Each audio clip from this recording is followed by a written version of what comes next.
Merci Monsieur le maire, mesdames et messieurs. Je voudrais commencer mon propos en revenant moi aussi sur la situation des familles expulsées du 250 boulevard de la Boissière. Oui, nous avons eu à connaître cet été une situation proprement insupportable sur le plan humain. Une soixantaine de personnes, parmi lesquelles des enfants, s'est retrouvée à la rue le 28 juillet.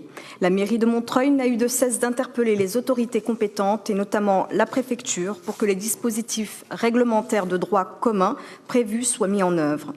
Concernant l'accueil, l'accompagnement et l'intégration sociale des familles roms, il est nécessaire de rappeler que la ville a défini, il y a maintenant de cela plusieurs années, le niveau d'effort qu'elle pouvait assumer en concluant notamment avec l'État une convention dite Mousse pour assurer l'accompagnement sur la période 2010-2015 de 377 personnes représentant 104 cellules familiales. Au niveau de la ville, à ce jour, et bien que la mousse soit terminée, une trentaine de cellules familiales issues de ce dispositif sont en attente de relogement dans des dispositifs pérennes. Montreuil n'a pas les moyens, à elle seule, de prendre en charge un sujet qui se pose à l'échelle sans doute de l'Europe elle-même. C'est pourquoi nous disons qu'au-delà des engagements pris, ce sont bien les règles de droit commun qui doivent trouver à s'appliquer.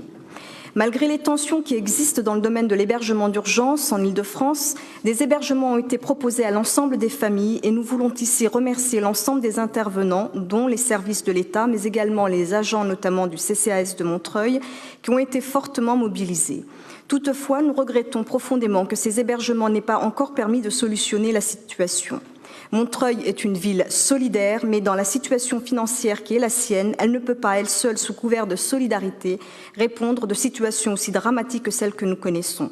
Elle doit prendre toute sa part, mais uniquement sa juste part, lui demander de porter plus est déraisonnable et inconséquent. Les contraintes financières que je viens d'évoquer rapidement m'amènent à dresser, du point de vue de mon groupe, un panorama rapide des enjeux auxquels nous allons être confrontés pour cette fin d'année.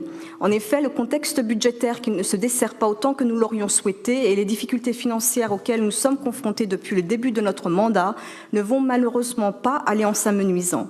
Pour autant, il nous faudra bien trouver des marges de manœuvre, à la fois pour préparer l'avenir de notre ville et répondre aux besoins notamment sociaux qui s'expriment toujours avec autant d'acuité sur notre territoire. À ce titre, qu'il me soit ici permis de rappeler que pour notre groupe, l'éducation reste une priorité majeure du mandat. Il nous faudra donc trouver les moyens de continuer à investir à la fois pour bâtir les groupes scolaires programmés, mais aussi pour continuer à investir dans la rénovation du bâti scolaire.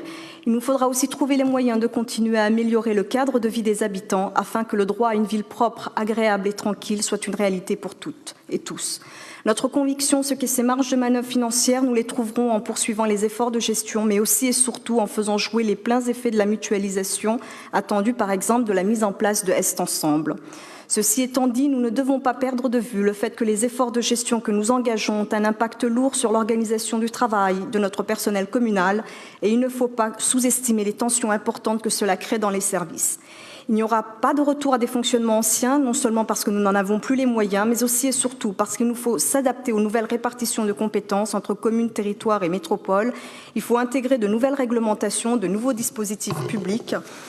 Ce que nous vivons, c'est une situation nouvelle, inédite par son ampleur et sa rapidité, qui impacte pratiquement tous les métiers, tous les services et tous les niveaux de responsabilité. C'est pourquoi notre groupe identifie les questions de réorganisation de l'administration et des services communaux comme un des enjeux majeurs et nous devons l'accompagner car elles impactent non seulement le travail quotidien, mais aussi les parcours professionnels et l'idée que chacun se fait du service public et de sa propre contribution à celui-ci. Nous sommes convaincus dans notre groupe que nous pouvons réussir ces changements en préservant et même en développant l'esprit et le principe d'un service public de proximité et de qualité. Nous sommes convaincus que les savoir-faire, l'expérience professionnelle des agents et de l'encadrement, leur esprit d'initiative, l'attachement de toutes et tous aux finalités du service public et au développement de notre ville sont les meilleurs atouts que nous ayons pour réussir cette mutation. Nous avons encore beaucoup à faire pour répondre aux questions et inquiétudes du personnel et pour notre part, nous avons pleinement confiance en cette majorité et tout particulièrement en notre collègue Frédéric Molossi pour trouver avec les représentants du personnel les moyens de réussir ce défi majeur pour notre collectivité. Par ailleurs, je voudrais conclure en disant combien pour nous la composition de cette majorité est une chance que nous devons savoir saisir pour trouver un consensus politique avec une assise suffisamment large pour nous permettre de relever le défi que représente la situation que nous vivons. Je vous remercie. Merci beaucoup, Madame Yonis.